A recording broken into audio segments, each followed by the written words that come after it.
You may have just said, "I hate Ticketmaster." You might have missed out on Taylor Swift tickets or still be upset about Bruce Springsteen or Pearl Jam concerts from years ago. You might think, why do Live Nation and Ticketmaster control so much of the live entertainment business? Every few years, these cases come back to the attention of the Justice Department. But every time they do, Ticketmaster keeps growing. We'll try to figure out how they got to control the industry and why so many people hate them. You have to hear all of it until the end. Anyone who bought tickets to an event in the last 30 years probably used Ticketmaster. Correct me if I need to be corrected, but you haven't had the best experiences with them. This is because I've been reading many complaints from the 1990s. Even though some of them are brand new, they've been criticized by major media outlets like Time and Wired and by many well-known artists like Zach Bryan, whose album, All My Homies Hate Ticketmaster, came out last December. Bruce Springsteen is an artist who has also had trouble with them. In 2009, Ticketmaster's website sent people to Tickets Now, a resale site they also owned. Fans paid a lot more for tickets than they were worth. Many of them felt like they'd been tricked, and the boss said he was mad at Ticketmaster for how his fans were treated. This led to official complaints and a settlement worth a lot of money. Then, in 2022, Ticketmaster's dynamic pricing system made some of its tickets cost more than $5,000, which didn't go over well with its fans. Also in 2022, the Taylor Swift situation got much attention. The website for ticket pre-sales got more traffic than it could handle and crashed within an hour. It was the most concert tickets ever sold by an artist in one day, but Ticketmaster assured her they could meet the demand, and they didn't. It was frustrating for the fans, and Taylor Swift called it excruciating. These are just a few reasons why people don't like Ticketmaster. John Oliver has called them one of the most hated companies on earth. I've just seen so much dislike for them, and it would be interesting to try to figure out why. I've shown that many of the fans who want to see the concerts don't like Ticketmaster, and many of the artists who perform the concerts don't like Ticketmaster either. But in most cases, both sides are forced to use Ticketmaster. You might say we should get rid of them because they seem like the middleman nobody likes. The system is much more complicated than that. Aside from the artists and the fans, a concert needs a place to take place, like a stadium or a theater, and promoters to put everything together. The promoters are the ones who book the artists, book the venues, advertise the concerts, and hire someone to handle ticket sales. In the 1970s, Ticketron was the most prominent company that sold tickets. Other companies did the same thing, but Ticketron was by far the best. That is, until Ticketmaster came along and changed everything. Ticketmaster was founded in the late 1970s by a computer programmer named Peter Gadwall and a salesperson named Albert Leffler. Together, they made software for college campuses that made selling tickets easier and let different vendors connect and sell from the same pool of available tickets, instead of selling tickets from other pools as they did before. It was a sound system that slowly grew over the years to control a small portion of the market. By the 1980s, the subsequent owners were the Pritzker family. They are best known for owning the Hyatt hotel chain, but they paid $4 million to buy this new ticket sales company. They put an attorney named Fred Rosen in charge of running it, and his strategy completely changed the industry. Back in the days of Ticketron, they were seen as an expense to the venue when putting on a concert because the venue had to pay Ticketron to sell tickets. Ticketmaster took a new approach by raising the service fees that customers had to pay and splitting the extra money with the venue. Have you ever noticed that all the fees you have to pay when you buy a ticket make the total price way more than you expected? This money is split between Ticketmaster and the venue. In exchange, the venue agrees only to sell tickets through Ticketmaster. I'm simplifying a complicated system, but that's the main idea of how they took over the business in the 1980s, starting in Southern California with exclusive deals with places like the Forum, where all the Lakers and Kings games were held.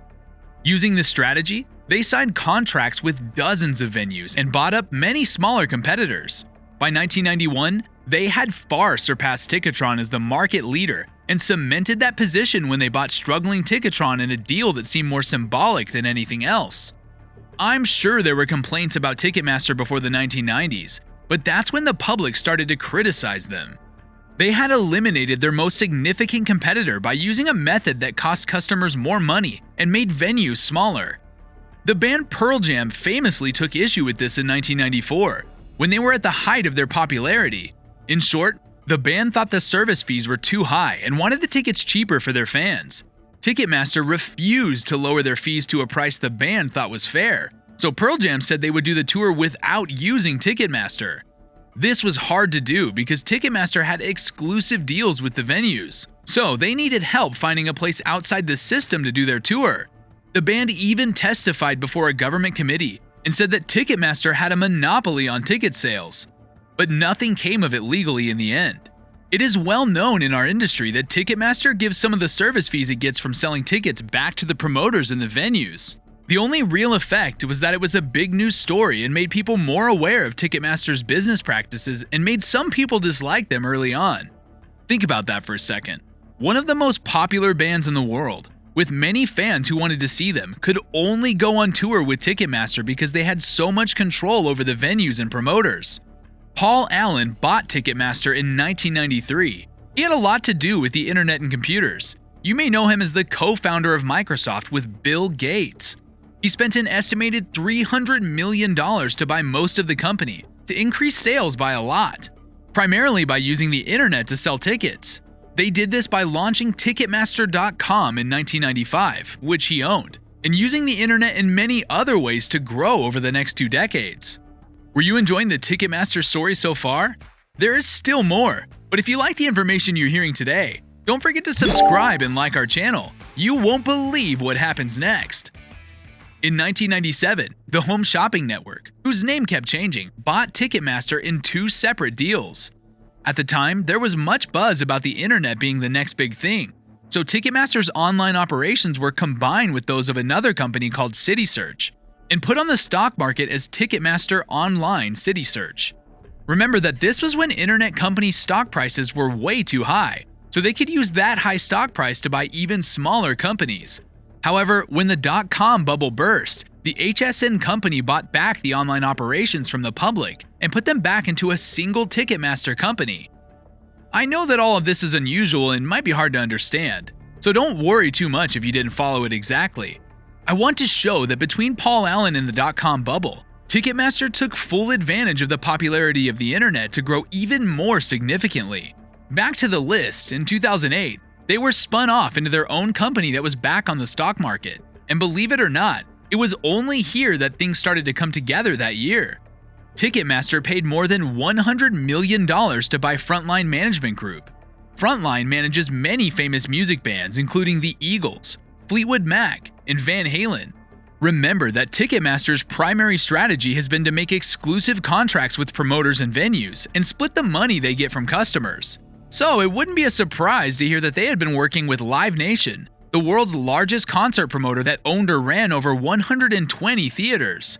Live Nation and Ticketmaster split service charge revenue of almost $100 million a year, making them 2 of the biggest companies of their kind working together to control the concert industry.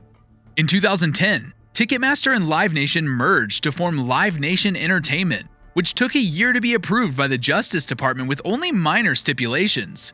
So there you have it. Today, Live Nation is the biggest company in the concert business. In 2021, Ticketmaster will have promoted shows for over 4,000 artists and managed 450 through their management companies. For venues, they will have exclusive booking rights for or partially own 320 of them. For tickets, Ticketmaster will control 80% of the major concert primary ticketing market and sell over 100 million tickets each year. If you want to know why Ticketmaster is so hated in practice, it's because of the extra fees they charge, withholding tickets from the secondary market, controlling many venues, and other things along those lines. But on a higher level, it's because Ticketmaster is so big that you can't escape them. When Pearl Jam tried to tour without them, they couldn't. If Taylor Swift, Bruce Springsteen, Blink-182, or anyone else is unhappy with their experience with Ticketmaster, it doesn't matter because they'll have to use them anyway. If you are upset about hidden fees, customer service, or anything else, it doesn't matter because you will likely have to use them again the next time you go to a concert. They've been called a monopoly for decades, but they keep getting bigger. Over the years, the Department of Justice has looked into the situation more than once. Congress and even President Joe Biden have shown interest in getting involved. But as of the time this video was made, they have yet to be forced to make any significant changes. If this observation on Ticketmaster was interesting, I'm sure you'll like to hear about another famous company. Check out another one of our videos.